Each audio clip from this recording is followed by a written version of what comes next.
ఇక్కడ ఈ జూబ్లీస్ by election లా మాగంటి గోపీనాథ్ భార్య మాగంటి సునీత గెలుపొంటున్నాం. ఎందుకంటే ఈ రేవంత్ రెడ్డి 2 సంవత్సరాల పరిపాలనలో 420 హామీలు ఇచ్చి అందరికి ఎవరికి రాకుండా చేసేసిండు. బస్ ఫ్రీ అంటే బస్ ఫ్రీ, మహిళలకు బస్ ఫ్రీ చేసిండు కానీ మొగలకు మాత్రం ఛార్జీలు ఎక్కించి రెట్టింపు చేసేసిండండి.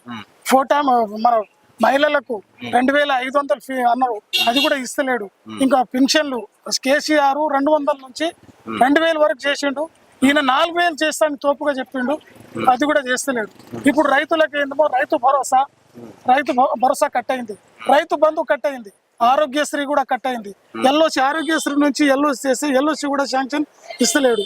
దాని గురించి వాళ్ళని మేము అంటున్నాము కదా, జూబ్లీ హిల్స్ లా బీఆర్ఎస్ పార్టీ గెలవాలి, రేవంత్ రెడ్డి కార్యకర్తలకు బుద్ధి రావాలని మేము చేస్తున్నాం. రేవంత్ రెడ్డి గారి గవర్నమెంట్ లో రాష్ట్రంలో ఉన్నటువంటి మంత్రులందరూ జూబ్లీ హిల్స్ ఎలక్షన్ లో మాత్రమే ఉన్నారు. వీళ్ళందరినీ దాటి సునీతమ్మ గారు గెలుస్తారా?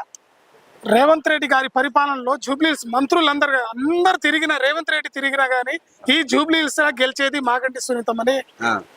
ఈడ ఎందుకు జూబ్లీహిల్స్ ఎందుకు గ్రామాలకు పోతే తెలుస్తుంది రేవంత్ రెడ్డిది. రైతులు కొడతారు అందుకని వస్తలేరు. దాని విషయంలోనే మేము అంటున్నాం మాగంటి సునీతమ్మని గెలుస్తుంది పక్కని అంటున్నాము. ప్రధానంగా చూసుకుంటే జూబ్లీ హిల్స్ లో మైనారిటీ ఓట్లు కూడా ఒక కీలకమైన పాత్ర. అయితే అజరుద్దీన్ గారికి మంత్రి పదవి ఇచ్చారు, మరి ఆ ఓట్లన్నీ అటు వెళ్ళే అవకాశాలు ఏమైనా ఉన్నాయి అనుకుంటున్నారా?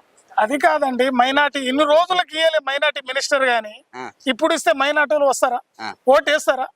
ఏరు. ఏం పదవి లేదు. కేసీఆర్ ఉన్నప్పుడు మహమ్మద్ అలీకి హోమ్ మినిస్టర్ ఇచ్చిండు, రెవెన్యూ శాఖ ఇచ్చిండు.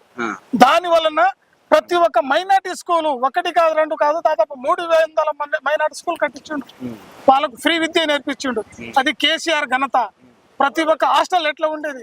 ఇప్పుడు మన తెలంగాణ రాష్ట్రంలో 23 ఈఎంఆర్ఎస్ స్కేలు కేంద్రంతో కొట్లాడి తెచ్చిండు. ఈఎంఆర్ఎస్ అలా నాణ్యతమైన భోజనం పెట్టించిండు. ఇప్పుడు లేదు. ఆల్రెడీ మైనార్టీ ఏంది, గురుకుల ఏంది, ఈఎంఆర్ఎస్ ఏంది, ఆల్ స్కూల్ ఇప్పుడు రోడ్ల మీద వస్తున్నారు. అట్లా పరిస్థితి అయిపోయింది. అదే ఈ 22 నెలల్లో జూబ్లీ హిల్స్ లో ఎలాంటి డెవలప్మెంట్ ఏమైనా కనిపిస్తా ఉందా? మీరు ఇక్కడ తిరుగుతా ఉన్నారు కదా.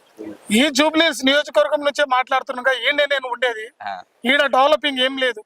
నిన్న వర్షం వస్తేనేండి ఆ డ్రైనేజీలు అన్ని నిండి పోతున్నాయి. దాని విషయంలో నేను అంటున్నా, ఎట్లా గెలుస్తాడండి రేవంత్ రెడ్డి? 2 సంవత్సరాల్లో గెలుస్తాడా? ఏం చేసిండు ఆయన అభివృద్ధి 2 సంవత్సరాలుగా? ఇప్పుడు 2 సంవత్సరాల్లో గెలిచి ఢిల్లీకి మాత్రం 56 సార్లు పోయిండు. ఏమైనా అభివృద్ధి చేసిండా? ఈ నుంచి మూటలు తీసుకుపోయి